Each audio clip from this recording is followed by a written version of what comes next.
One of the coolest things I get to do is travel the world as a street performer. And street performers, they tell great stories. So here's 2 more animated shorts from the popular Stories from the Pitch podcast. Now this first story is told by 2 of my favorite street performers. They actually inspired me to become a street performer. Here's Alakazam and Peter Panic. So let's talk about the best moment of your life. I'd heard the story that Bruce Springsteen and his entourage had come up after your show in Sydney. He was there, his wife came up and said, that was a great act. And he came over, he's like, oh, you're the best street performer I ever saw. And basically gave me his phone number. Right. Said, if you're ever in the States, give me a call, we'll hang out. And I was like, what? Right. And Bruce was going to play Fenway Park. So I said to you, I said, Al, you got to call that dude. And I watched you pull out your phone, and then you come back over and you said, yeah, they remember me. And so we went the next night, and as he's walking up the ramp, I sort of lost my mind. We walked up, and I'm like, this is my friend Peter. You're like, I'm from Jersey, dude. I am from Jersey. And the next minute, the security ushered him into the car. I know. And they drove off. I know. I would bury a body for the dude. I would do anything for him. Yeah. Ain't that crazy? Just goes to show you, always put your best foot forward. You never know who is going to be watching. I was really hoping Mila Kunis would be watching me.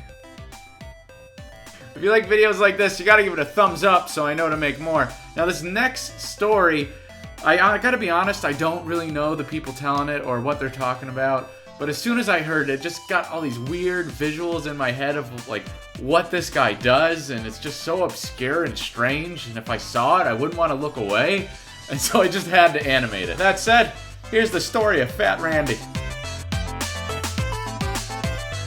I remember the first time I saw a real street show where you go, that's what you can do. And that was this guy, Randolph the Remarkable. He's a huge guy, and he dressed like a sort of Arabian Night and did nothing. He would have a plastic washing up bowl, and he would fill it with water, and he'd say he's going to put his stomach into the bowl of water, and he'd have people examine his stomach, and he would explain what he's going to do. He's going to lower it in, he's going to arch himself back and push all the air out.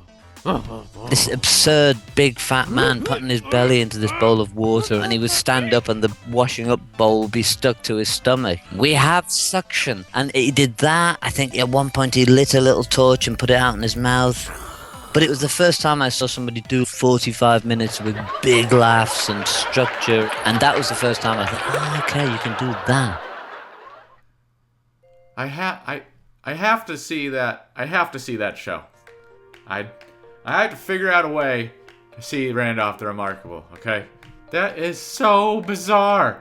I actually did some Googling, and turns out Randolph is like super attractive man, like super hot. So Randy, if you're watching, I'm curious from a beautiful person's perspective, do I have a chance with Mila Kunis? That wraps up this week. If you want more videos, you gotta check out my new vlog channel or my Snapchat. And for those asking about tutorials, I'm launching some brand new private animation tutorials through my Patreon. So if you want to learn animation from the best, you gotta hit up Patreon for the details.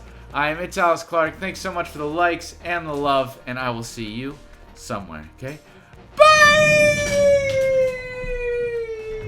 You messed up the end! Why you gotta be cute like that? Why you gotta be adorable? Kapengi! My doggy! Oh my goodness! A puppy! A puppy! A puppy! This is the end. A puppy! I just keep doing this until there's a puppy! Until there's only one person left, and I hope that it's Mila.